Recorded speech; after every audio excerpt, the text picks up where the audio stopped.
में माता सिंदूर भर रही हैं, मांग में सिंदूरा भरा जा रहा है, मांग में कंकु भरा जा रहा है, मांग में सिंदूर भरा जा रहा है, और वो सिंदूर नाक पर गिरता है, वो सिंदूर नासिका पर गिर गया तो कहते हैं कि कोई काल आने वाला था पति के ऊपर, वो काल टल गया और नाक पर सिंदूर आया तो नारी का सौभाग्य और अखंड हो गया, ये शास्त्र कहता है। और सिंदूर भरते समय वही सिंदूर अगर भूमि पर गिर गया तो अब देखिए जरा, देवी भागवत को उठाकर पढ़िएगा, वो सिंदूर जो मांग में भरा जा रहा है और नाक पर गिर गया तो शुभ होगा, पति की उम्र बढ़ाएगा, घर में बच्चों का विवाह होने वाला होगा, कोई अच्छी सूचना आने वाली होगी। मांग में भरने वाला सिंदूर नाक पर आकर गिरता है तो कोई सूचना अच्छी मिलने वाली होती है, कोई बंधन कटने वाला होता है, कुछ अच्छा हमारे परिवार में होने वाला होता है, पति की उम्र बढ़ने वाली होती है, कोई रोग आने वाला था वो कट रहा होता है। और वही सिंदूर अगर भूमि पर मांग में भरते समय गिर जाता है तो समझ लो कि कुछ ना कुछ ऐसा काम होने वाला है कि मेरी आंख में आंसू आएंगे, वो निश्चित है, वो निश्चित है। चाहे वो किसी प्रॉपर्टी के चक्कर में हो, परिवार के चक्कर में हो, नातों के चक्कर में हो, पुत्रों के चक्कर में हो, बेटियों के चक्कर में हो, पति के चक्कर में हो, रिश्तेदारों के चक्कर में हो, कुटुंब मायका ससुराल के चक्कर में हो, पर निश्चित है कि नेत्र में जल जरूर आएगा, ये निश्चितता। क्योंकि भूमि पर वो सिंदूर अगर नाक पर गिरा है तो शुभ है, पर वही सिंदूर अगर भूमि पर गिरा है तो वो अशुभ है।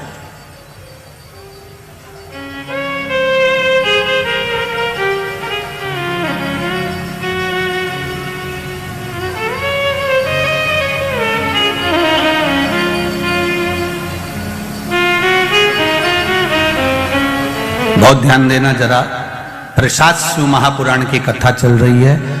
संपूर्ण देशवासियों की मेरी माताओं से निवेदन है, मेरे इन भाइयों से निवेदन है, उसको जरा ध्यान से सुनना।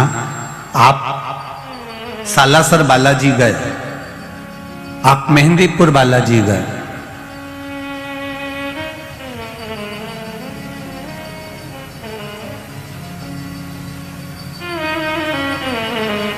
आप पावागढ़ की माता पर गए, आप किसी देवी मंदिर में दर्शन करने के लिए गए,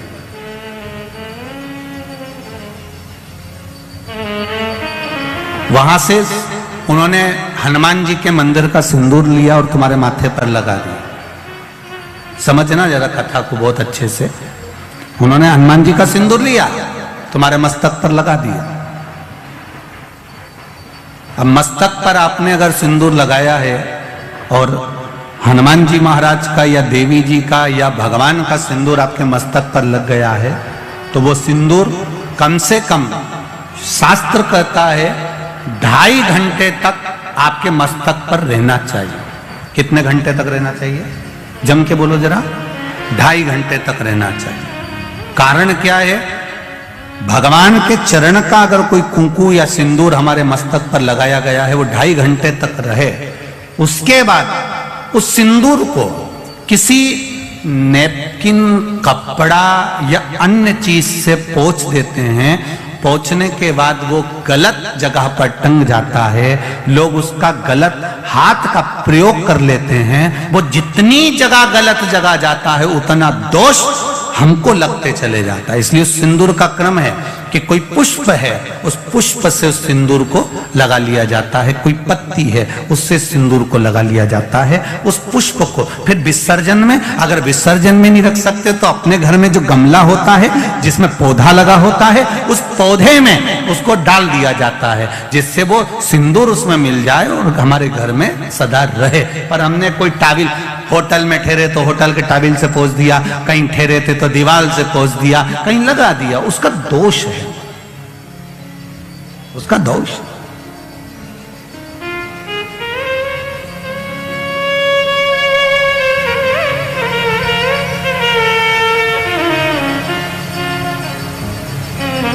कितना सुंदर बात कहा गया है।